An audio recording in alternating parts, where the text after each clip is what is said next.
20 to be developed, not redeveloped, but maybe enhanced, there's one fundamental problem. I mean, you've got Route 20, which is a major thoroughfare there, and a relatively high rate of speed, despite the speeding tickets they give out there.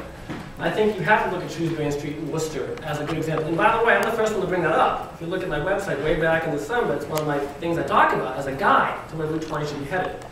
Route 20's had some problems. I mean, when Baskerville closed, that was had nothing to do with Sturbridge, it had something to do with the parent company. And when you lose an iconic building like that, it's very hard to overcome that. And we can't ignore that fact. And Route 20's had its problems despite anything Sturbridge could do. But there are things Sturbridge can do and should be doing. I very much side with Priscilla on this, and I think Tom and I disagree on this. I think an economic development coordinator right now makes sense. As Priscilla said, when you're sick, you go to the doctor. An economic development coordinator with the skills and the ability to know how to track those businesses, go for those grants. I think she should also be in charge of grants. Can really, there are a lot of grants to help places like Route 20. You look at downtown Wellesley, very similar, main thoroughfare, but they have some real nice shops there. I think taking the lines on the ground is important. I think if you have historic lighting, that fact alone will enhance the entire area and make it much more walkable. But there's also a sense among the businesses there that there's nothing they can do when it comes to the town in terms of helping them. Here's an example.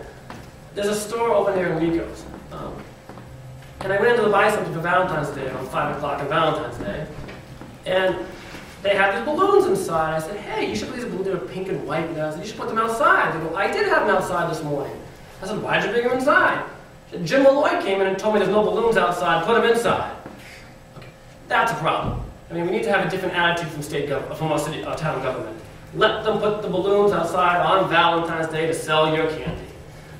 So there are some fundamental philosophical differences in how we look at Route 20. But I think putting the lines on the ground will add an aesthetic quality.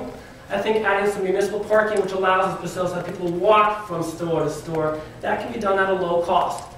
It'd be nice if we could move the sidewalks in within a tree line. This is not Long Meadow. This is Sturbridge. It's not going to happen.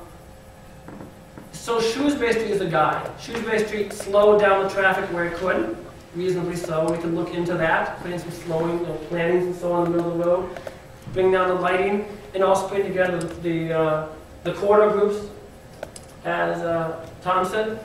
We should also stop having our town administrator tell the proprietors to put the balloons inside on Valentine's Day. And I think the Board of Selectmen can say, as a policy, we want to encourage holiday things such as that. There's no easy answer. There's no easy answer to Route 20. But once again, if government gets out of the way, I think it may help rebuild itself over time, much like you saw in downtown Wellesley. Okay, before we go on to round two, I